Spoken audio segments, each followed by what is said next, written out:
Pemirsa, kita lanjutkan acara kita. Sesungguhnya malam ini kami sungguh-sungguh mengundang Bunda Putrinya hadir di sini. Tapi sampai sore tadi kita memang susah sekali untuk menembusnya. Sementara semua orang yang kita anggap kenal sama beliau juga tidak bersedia untuk hadir. Walaupun fotonya pada bertebaran di mana-mana, tapi semuanya juga mengatakan nggak kenal. Sekarang Pak Abu Bakar Al-Habsyi katanya mau menjawab. Makasih Bang Dhani. Assalamualaikum warahmatullahi wabarakatuh. Saya pikir apa yang terjadi di fakta persidangan kita nggak bisa mengomentari di luar dengan bahasa-bahasa yang tidak jelas. Harus bahasanya juga harus bahasa di persidangan juga, ya.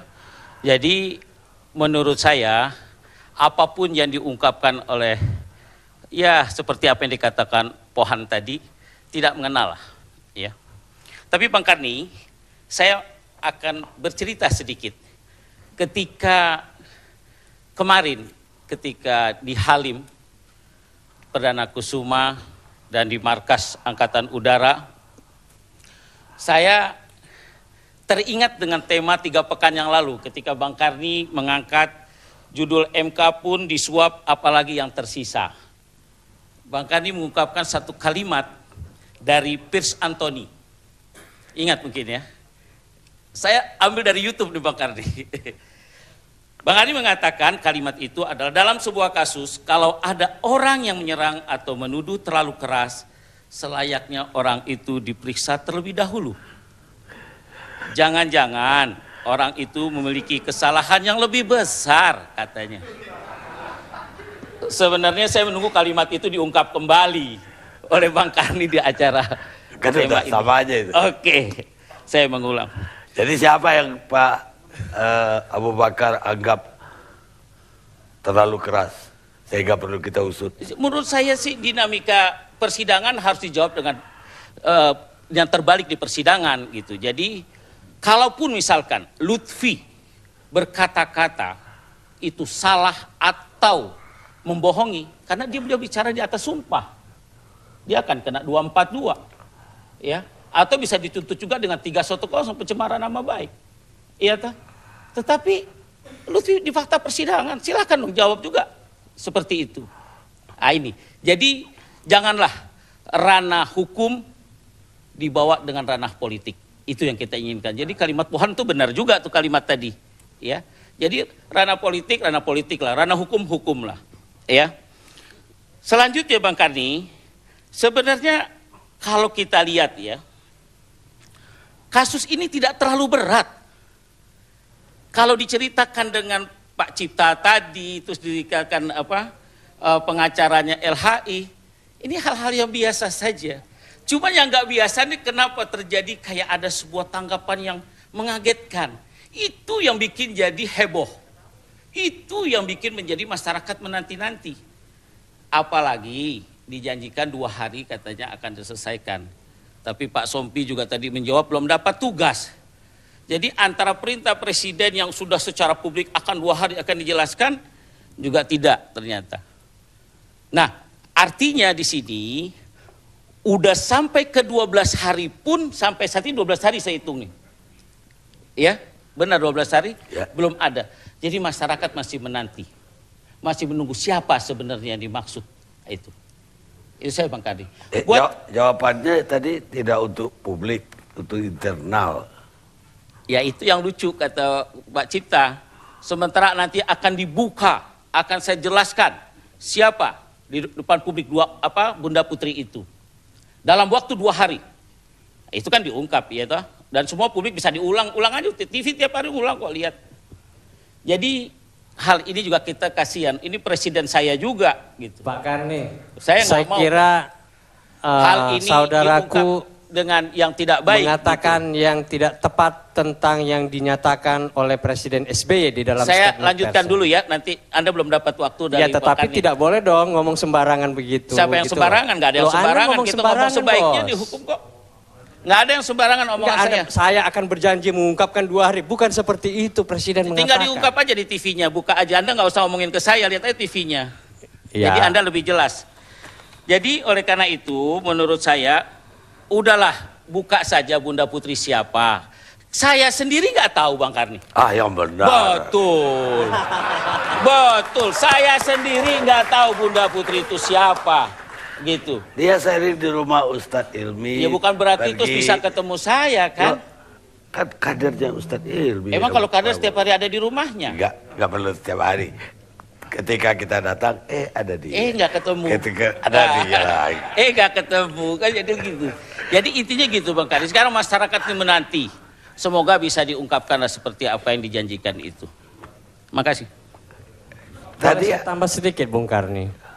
Kalau kita ikutkan seperti yang dikatakan oleh rekan kita dari PKS, maka itu sama aja semacam perangkap offside, jebakan agar Presiden melakukan intervensi hukum, dan itu konsekuensinya akan lebih besar lagi, akan lebih dahsyat lagi. Dan saya kira kita sudah tahu lah agenda setting yang terjadi begitu ya. Jadi ini hukum kita serahkan kepada hukum. Kenapa Presiden Anda minta untuk berintervensi hukum di sana begitu?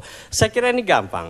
KPK tahu Bung Karni nomor telepon dari Bunda Putri. Percakapannya yang memberikan ke jaksa itu di pengadilan kan dari KPK. Tidak susah sebenarnya untuk mengungkapkan hal ini. Justru yang menjadi pertanyaan saya, dan mungkin juga yang lain, ada apa ini sehingga diperlama, diperlarut begitu. Ya, sehingga yang muncul adalah bukan lagi persoalan kasus hukum sapi impor, tetapi adalah soal Bunda Putri, Presiden, dan kemudian dikaitkan ada foto-foto dan sebagainya, yang dimana tidak ada satupun yang mengatakan kenal. Bang Yos semalam secara terang-terangan mengatakan, saya justru pengen kenal dengan ibu itu, di mana ini, begitu walaupun fotonya. ada foto bersama dia. Ada foto bersama beliau, dan Pak Bang Yos mengatakan bahwa beliau tidak kenal dan tidak tahu di mana foto tersebut terjadi, ya, dan kemudian juga tidak pernah mengenal Bunda Putri. Malah Bang Yos mengatakan, saya jadi pengen tahu siapa Bunda Putri itu, gitu loh. Nah, jadi, padahal fotonya Bunda Putri manja banget gitu. Jangan-jangan Bung Karni, lebih bahaya lagi nanti kan ngefans sama Bung Karni misalnya. Tiba-tiba ada pula fotonya Bunda Putri sama Bung Karni. Bisa, karena bisa, karena dia ngefans dengan selebritis, dengan orang-orang terkenal, sepertinya begitu. Betul.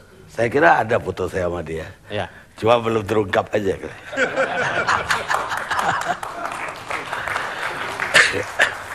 Saya mau ke pengacaranya Pak Elai, Pak Wirawan Adnan. Pak Soleh Amin. Ada tambahan nggak terhadap yang tadi? Ya, baik. Seperti yang saya katakan, sebenarnya dinamika yang ada di dalam persidangan tidak sedahsyat dinamika yang ada di luar persidangan. Itu pada intinya. Karena apa? Baik tim hukum dan juga jaksa sebagian ya tidak menjadikan itu sebagai atensi, sehingga banyak yang mengarah kepada hal-hal yang di luar bunda yang sedang dibicarakan ini gitu.